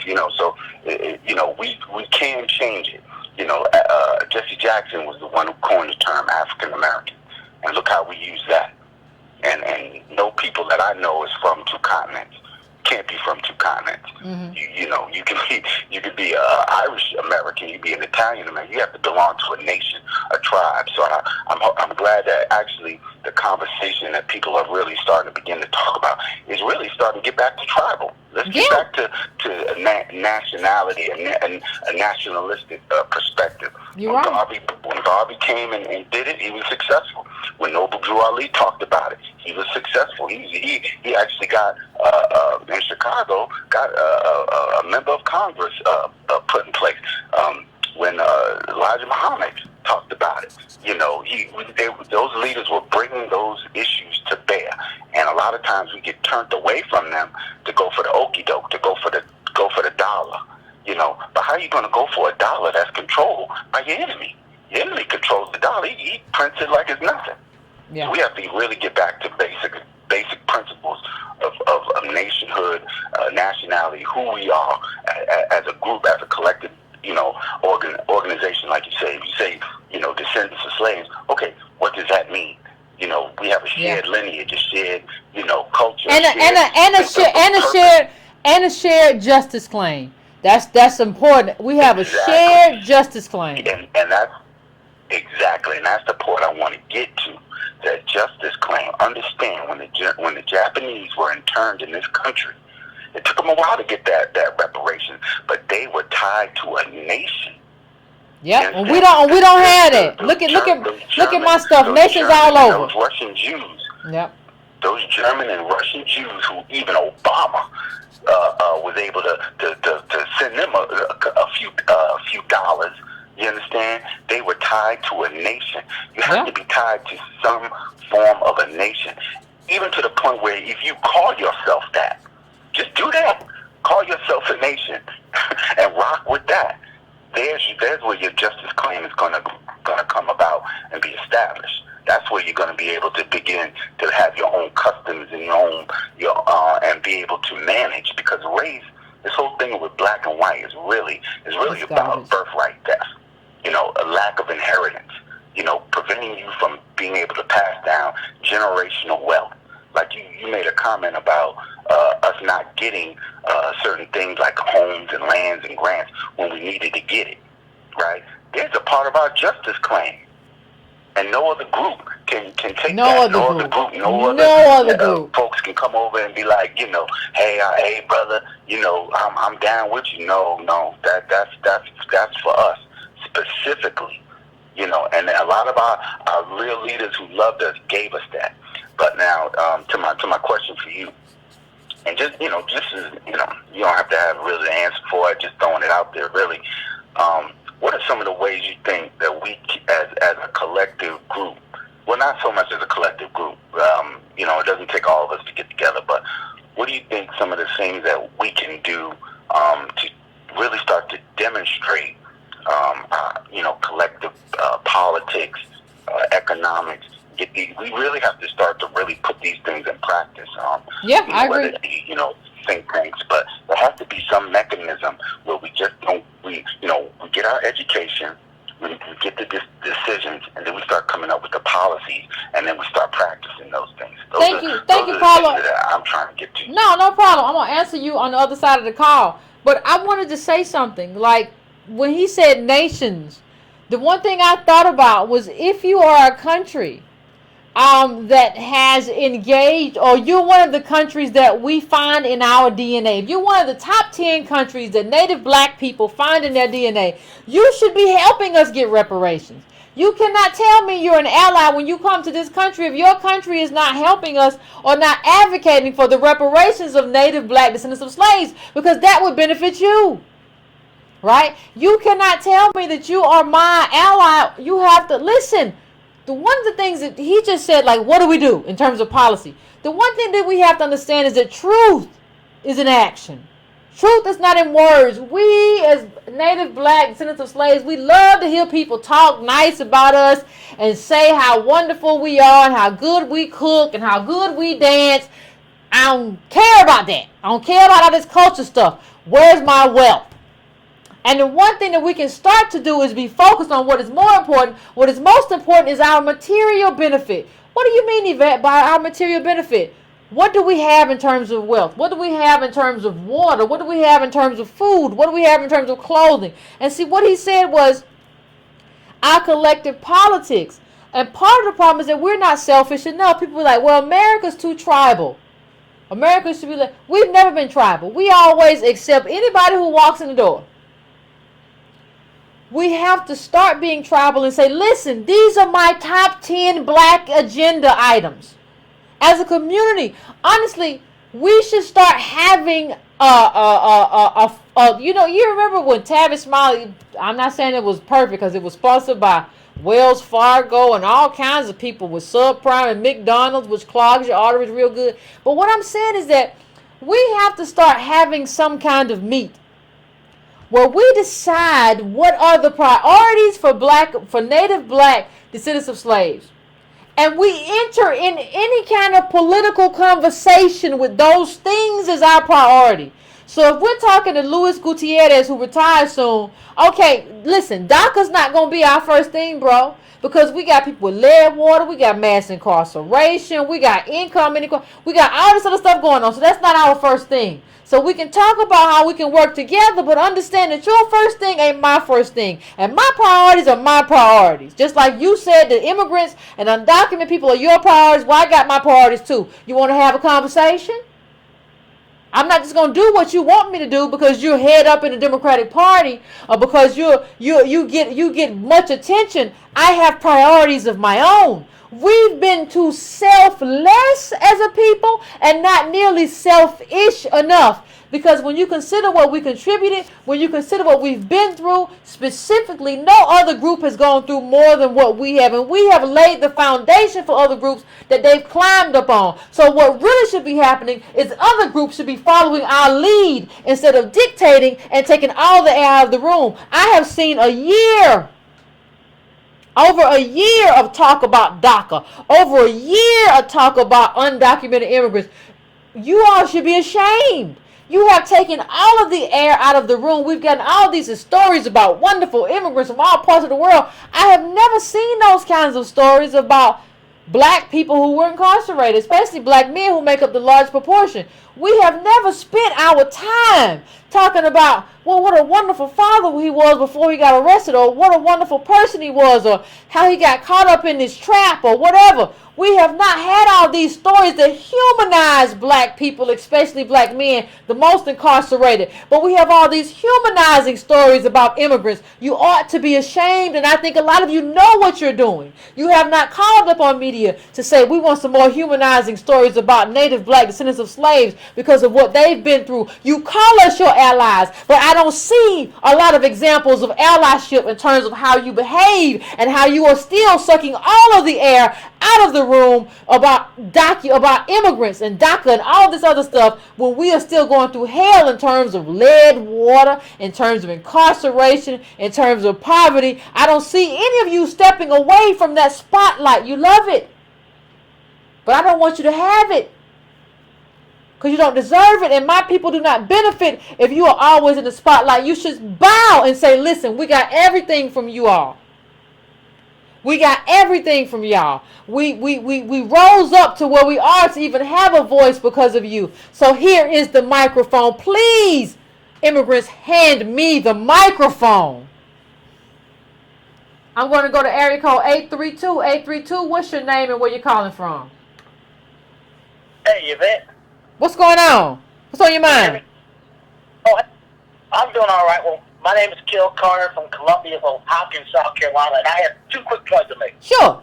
One, your DNA test basically shows just how uniquely American you are, because when you look at it, that was, in so many words, facilitated by the systemic oppression that we basically went through from slavery and everything else down the line.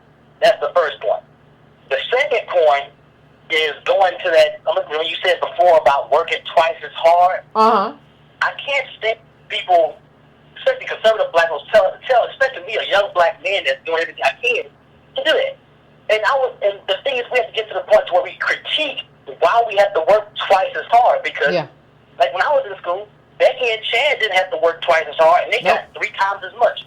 So you're basically telling me that I have to work twice as hard, get 5 times the physical and mental ailments, get 0 help, and live half the life that Becky and Chad can, so that we can survive in the society. We should be critiquing that, but that's all my point. That's all I'll say.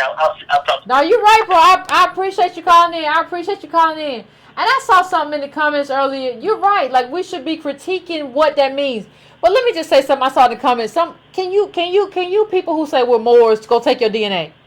Like, if all of you who say we're Moors and we've been here, if you would take your DNA, I bet most of y'all haven't been here. Like, please, I don't care where you take it. There are other places to take it. You can take it where you take it.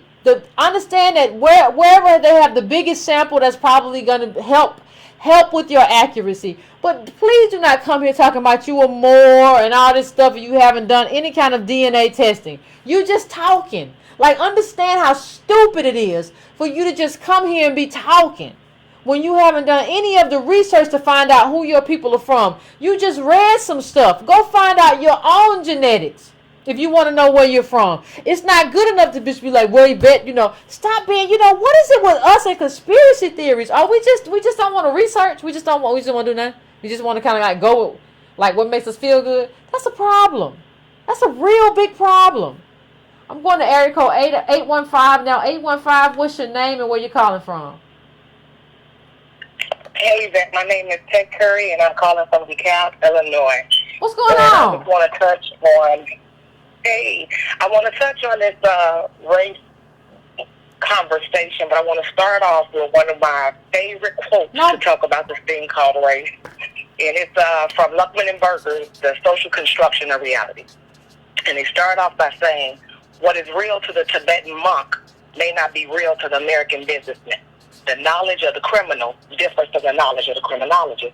And in so many words, what they're saying is, when you're trying to understand where you're located within any structure, society, or system, context is important, lived experience is important, and the reinforcement of the values of that system through socialization is important. So I see all up in my comments here that people are like, well, race is a social construction. Race is a social construction. True, but what does that mean? Now, I taught race in America for several years at an institution here where I live. So we talk about social construction and this thing called race, which is an illusion. We focus primarily on the physical side of it. What do I mean by that? Well, you can ask everyone that's listening to you right now in your show, have they heard people say things like, you act black, you act white, you act in this way? You're not really saying I act a skin color. What you're saying is you act like what I think or what I associate black to be. You act like what I think cognitively what white is. So we ignore the cognitive aspect of race, and there lies why it is so detrimental to where we are. And what I mean by that is, cognitively, we get to answer your question, how we were created for the failure. Keep in mind that when America started, we were, and I hate to say this, you all, and break anybody's idea of anything, we just happen to have this identifying characteristic, our skin color. It didn't mean anything at the point in time that slavery began, but it did identify us. When you walked in, you could see that my skin was darker. So now they had to create a reason why they would subjugate us. They had to say, oh, dark skin means lack of culture, means barbaric, means this. So throughout history, we socially made it important to associate low-level things with black. It's the cognitive thing that is working, that we create this social reality in the context, because race don't exist the way it exists anywhere else outside of North America, the United States. And so then it brings me to, you had a caller earlier that says, no one can afford to ignore race. And I'm saying I agree with that, but then he goes on and says, so what do we do if no one speaks the language? Well, we can become vested in reality, and we can study the system in such a way that we buck this system. Let me just share this real quick. Give me a couple of minutes. Okay. I'll tell you how it worked before. July 4th, 1776. Tell me if this makes sense or if it's familiar with anyone. When in the course of human events, it becomes necessary for one people to dissolve its political bands, which have connected them with one another, and to assume among the powers of the earth the separate and equal station to which laws of nature and nature's God entitled them. A decent respect to the opinions of mankind requires that they should declare the causes which impel them to separation. We hold these truths to be self-evident, that all men are created equal, that they are endowed by their Creator with certain unalienable rights, that among these are life, liberty, and the pursuit of happiness. So you telling me your founders were able to buck a system and talk about how everyone is created equally and have the right to pursue life and happiness, but at the same time they were enslaving a whole entire population. But somehow we don't see the connection, because we're focused on physical and not on a cognitive association, that's exactly the situation we find ourselves in right now. So we talk about how do we get those who have the conservative mindset versus those with this liberal mindset in a discussion of race. Well, what you need to do is pull out your senses. The Office of Budget and Management creates these race categories. I think we have 5.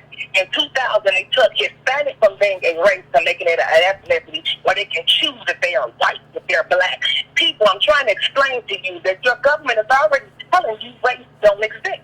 So what are the causes that impel us to want to act differently within this society? Well, when you look at unemployment, when you look at incarceration, when you look at wealth, when you look at poverty, when you look at all these things, it comes back to this group of people, descendants of slaves, black, African Americans, whatever you want to call it.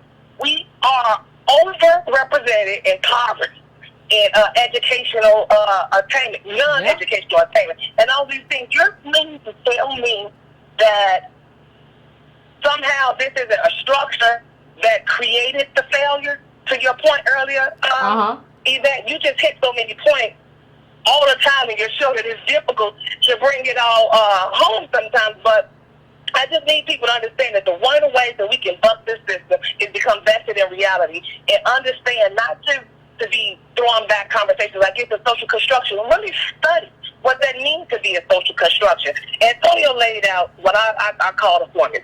He said, whenever you studying something, you want to first ask yourself who benefits, how, and why. And I can guarantee every listener today, if you study the origin of race in the United States of America, you're going to always come up with who benefits, it ain't us, how, through our socialization, through our form of government, through our political processes, through our education, and why. So that they always get the same endpoint for the same reason they created race, so that we are the scapegoat, we are the failure. Thank you. Thank you, caller. I appreciate you. I appreciate you calling in. I'm going to get you on the other side of the call. Understand what she said in terms of what Antonio said. And this needs to be a new rule. People ask about solutions. What she distilled from what Antonio said is one of the solutions. When you hear information, ask yourself who benefits, how, and why. Let me tell you something. I read people I disagree with all the time. But when I come upon an article, the first thing I do is read the byline. Who is this by? And then I Google that person and try to get a sense of who that person is. Because that's going to give me a sense of what they're about to write. We need to start asking who you all the time. And we need to start asking ourselves after we read it, who benefits from this, how, and why? And then go do all the background. Now, see, a lot of people don't like when I talk about solutions because this is a lot of work. It's a lot of work.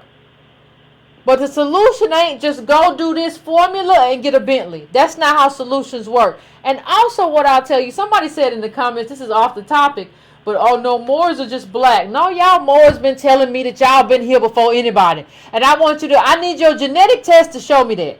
Y'all been telling me that we were black people, we didn't come from, no, we was here first. Okay, go show me the test. Email it to me or whatever, and if it shows 100% like you ain't from none of them other places, it shows Native American or something, or Native black, something strange that don't come from nowhere else, okay, well, we're going to have a conversation. I'll invite you on the show. But if you haven't done any of your testing, and I don't care where you do it at, then what are we talking about? You just running around here because you read a book or read at a book or heard about a book. So I'm going to take a couple more calls. I'm taking 914. 914, what is your name? Where you calling from? Yvette? Yes. Hi, Juanita, calling from New York. Hey, Juanita, how you doing? What's on your mind? I email you all the time. Appreciate you. In there. So, I did my DNA test too, and I wish people wouldn't do it because it's a hard thing to deal with because you see the genetic makeup, the regions that you come from, but nobody wants to talk about the fact that how we got that European blood. You right. And that I think is the biggest issue because it was from slave breeding and rape. Yeah. Ancestral rape is what they call it, I think. Ancestral rape. To deal with I'm sorry? I said ancestral rape. Absolutely. And I think that is the hardest thing for us to deal with. We can't even figure out what to call ourselves. Yeah, you're right. If you listen to all the conversations that everybody's having now is Native black, African American, we Moors. You got a group of people where we can't even agree on what to call ourselves. You know? Yeah. And we know because of slavery, our DNA is all over this country, but the hardest part for me, I have one white person who I have about 125 DNA matches with, more than my known cousins and aunts who are on Ancestry DNA. Wow. And I know where they're from. They're from Virginia, the slave breeding state. Oh. That was hard for me to even, and a lot of times when I email you and I talk on Facebook and stuff, I tell people, be prepared to meet your rape ancestors. Be prepared for that, because you can't avoid it now. And a lot of times when I email them, they won't email me back. They don't answer at all, because they know how they got black people in their family. They know how. And one other thing, and I'm not going to keep you because I know I want other people to get a chance to call in. We're very confused people, right? Because after the Wakanda movie came out, then there was a whole bunch of stuff on Facebook about the homie who protected, these people. I didn't see the movie, so I'm just reading off of Facebook what's going on with this movie and things, right? But nobody wants to talk. And every time somebody puts up about the homie, their heads were shaven and they protected the king and all this stuff. I'm like, but those are the people who sold us. Just look it up. Just Google it. They the people who what? They the people who what? What you said? I didn't hear you. They the people who what? The homie, right? This tribe in Africa around Benin, they were the people who were selling tons and tons of Africans to Europeans. Oh, my word. Yes. And people talking about this movie coming up with these brave women who protect. I said, but those are the people who sold us. Wait a minute, caller. Wait a minute, caller. Are you trying to tell me, now I haven't looked this up, are you trying to tell me the people that black people would celebrate at the Wakanda movie were the ones who sold us? I thought they was in East Africa. Yeah, the Common people you saying. Women who were warriors. They sold us. Now I got something for you, right? You talking about the African countries giving us receipts about who they sold us to? Yeah. They may not have records, but baby, the Europeans do. The Portuguese, they have records. The Italians, they have the records of which African country sold them slaves. Oh.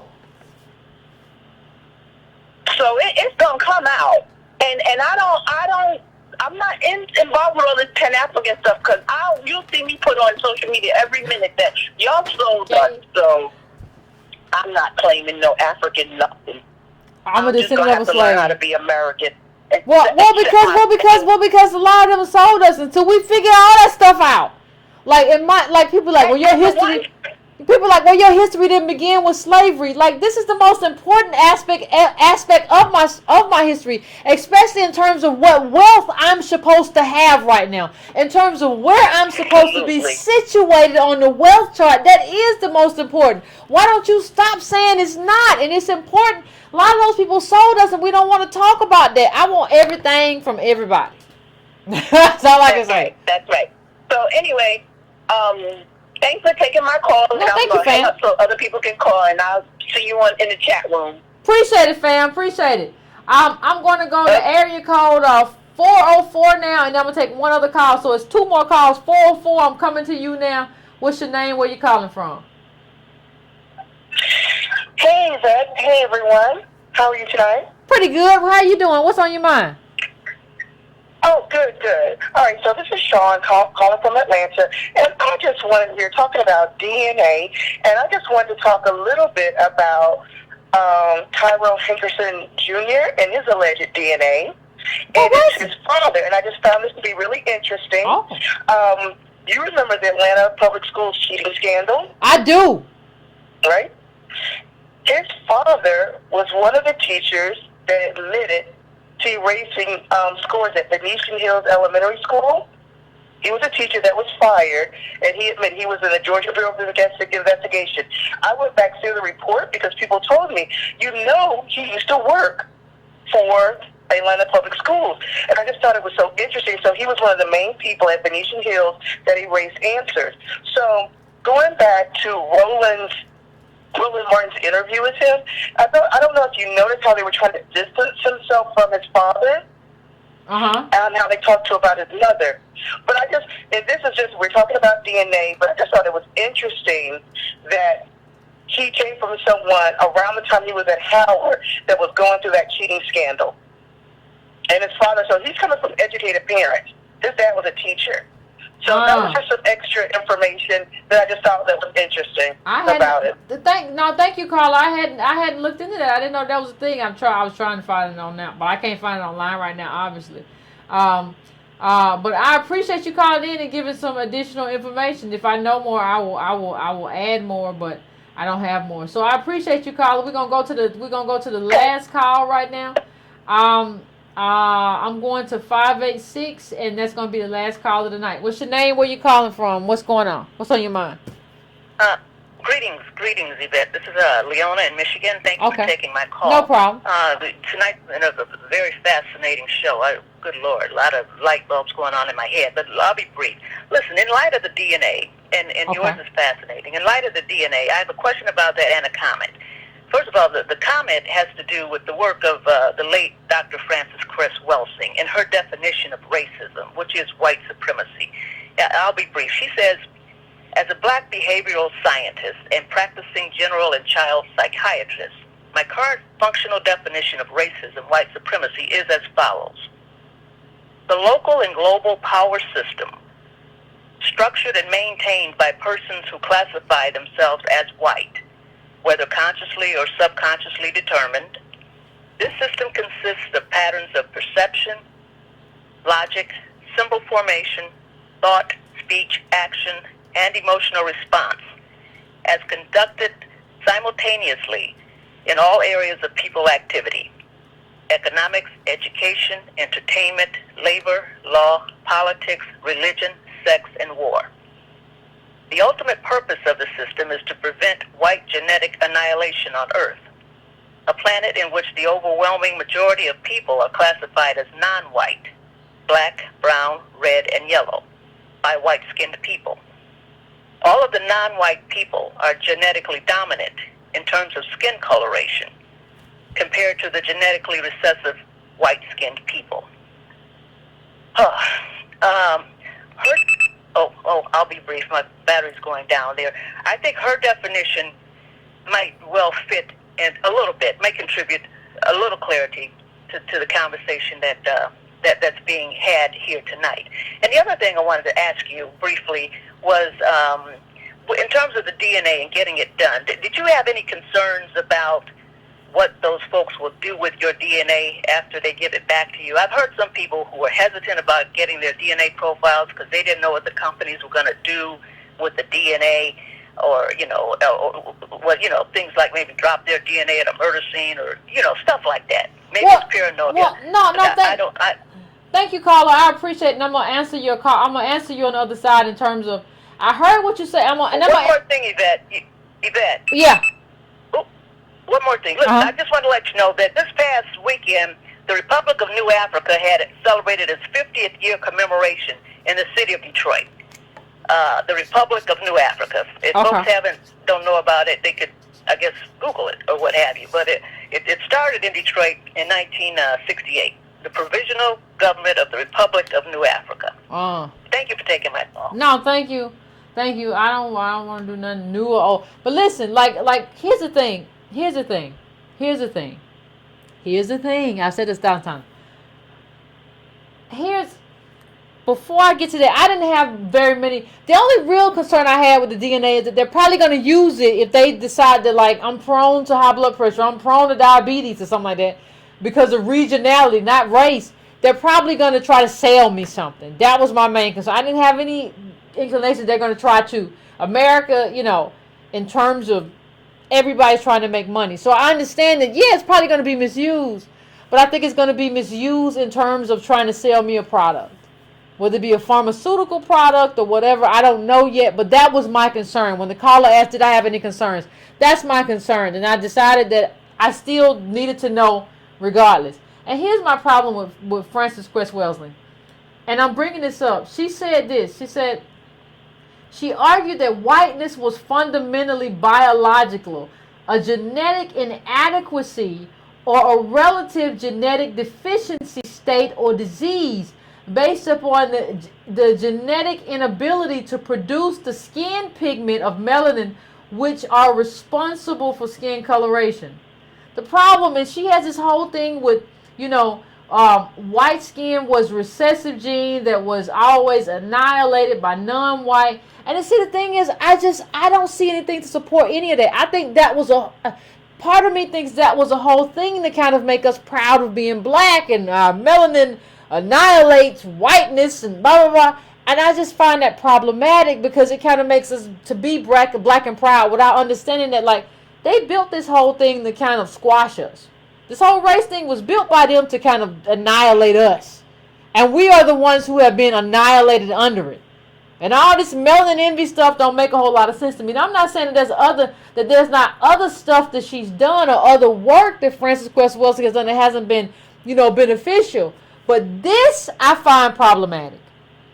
Right? And so it just is what it is. And I want to thank everybody before I go off. I want to thank everybody for coming in. For those who didn't see the DNA.